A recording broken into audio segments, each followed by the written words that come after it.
Jadi setelah dia terbit di waktu pagi dari arah barat, matahari itu terus naik sampai di tengah hari, di tengah langit ya, matahari tiba-tiba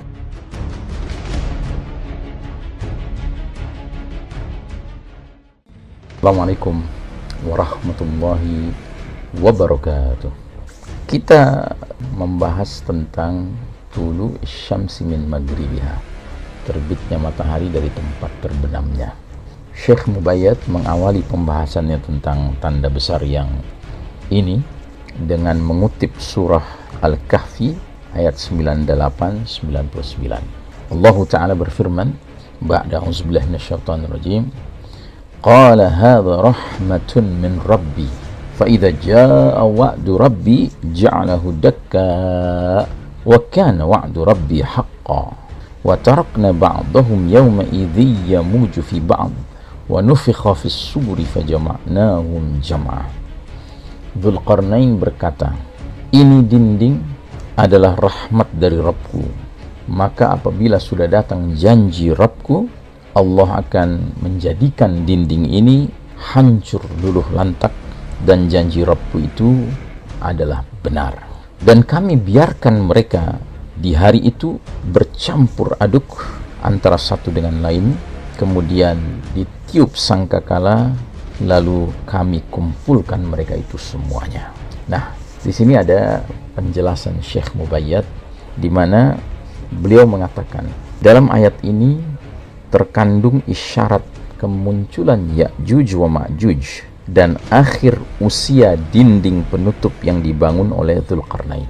Jadi ada keterkaitan antara keluarnya Ya'juj wa Ma'juj menebar fasad ke muka bumi ini dengan sampainya expired date, batas akhir usia dinding radem sumbatan yang dibangun oleh Dzulqarnain atas kehendak Allah Ta'ala. Allah yang menetapkan hal itu, jadwalnya ya.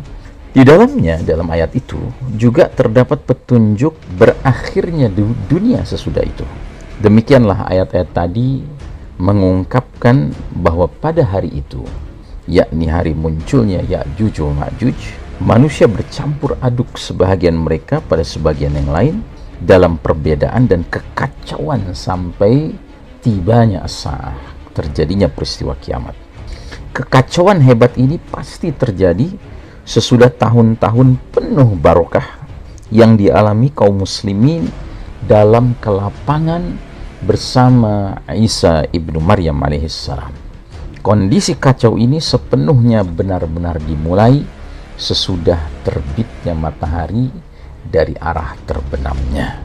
Ibnu Hajar radhiyallahu an atau rahimahullah menyatakan hal itu ketika mengomentari hadis yang ia nukil dari Abdu bin Humaid pada kitab tafsirnya, yaitu manakala dia mengeluarkan hadis Abdullah bin Abi Aufa, ia berkata, ta'ti lailatu qadrin thalatha layalin la ya'rifuha illa al-mutahajjidun yaqumu fayaqra'u hizbahu thumma yanamu ثم يقوم فيقرأ ثم ينام ثم يقوم فعندها يموج الناس بعضهم في بعض حتى إذا صلوا الفجر وجلسوا فإذا هم بالشمس قد طلعت من مغربها فيضج الناس ضجة واحدة حتى إذا توسطت السماء رجعت. Lailatul Qadar, malam kemuliaan, datang dalam 3 malam. Tiada yang mengetahuinya kecuali orang-orang yang melakukan sholatul tahajud. Ia berdiri mengerjakan sholat lantas membaca hizibnya, zikir dan doa yang biasa dia baca. Kemudian dia tidur. Kemudian dia bangun dan dia membaca Al-Quran. Lantas dia tidur, kemudian dia bangun lagi. Pada waktu itulah manusia datang rombongan demi rombongan tanpa terputus serta bercampur baur, sebagian mereka pada sebagian yang lain, sampai mereka mengerjakan sholat subuh dan mereka duduk. Tiba-tiba saja matahari muncul dari arah tenggelamnya. Lantas manusia pun mengalami hiruk pikuk kekacauan kekacauan dan heboh yang luar biasa karena sangat ketakutan. Sampai ketika matahari sudah berada di tengah-tengah langit, ya, waktu zuhur, matahari kembali ke arah barat. Ya. Jadi setelah dia terbit di waktu pagi dari arah barat, matahari itu terus naik sampai di tengah hari, di tengah langit, ya, matahari tiba-tiba kembali lagi, ya, menuju ke arah barat untuk tenggelam di arah barat seperti biasanya. Ibnu Hajar mengomentari riwayat ini dengan penuturannya, wa indal Baihaqi fil ba'thi wan nusyuri min hadithi Ibn Mas'udin nahwuhu fayunadi ar-rajulu jarahu ya fulan ma sya'na al-laylati laqad nimtu hatta syabi'tu wa sallaitu hatta aitu.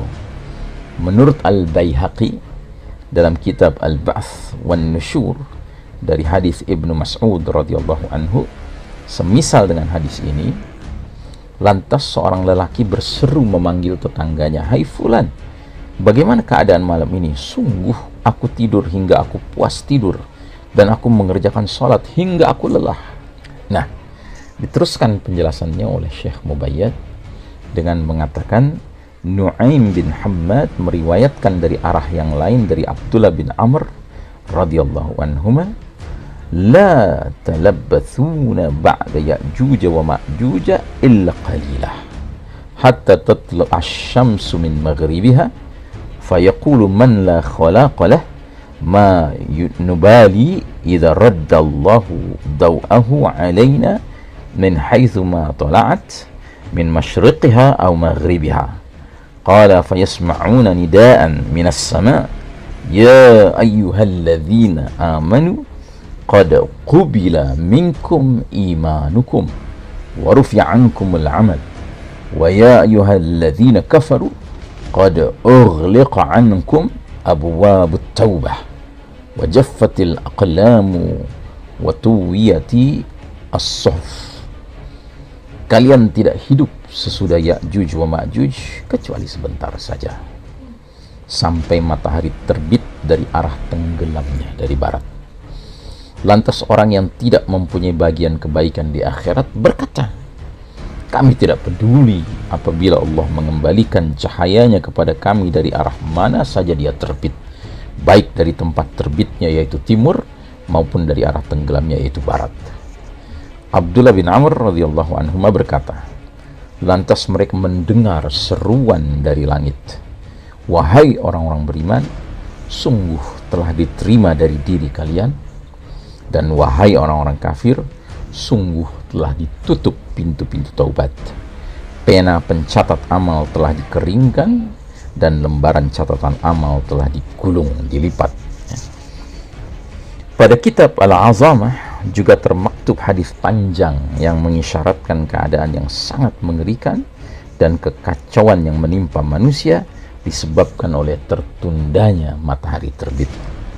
Hadis dan asar ini seluruhnya mengisyaratkan bahwa terbitnya matahari dari arah barat tidaklah terjadi kecuali selang waktu tidak lama setelah Ya'juj wa Ma'juj. Bahkan peristiwa terbitnya matahari dari barat itu terjadi pada zaman yang sama dengan munculnya generasi Ya'juj wa Ma'juj.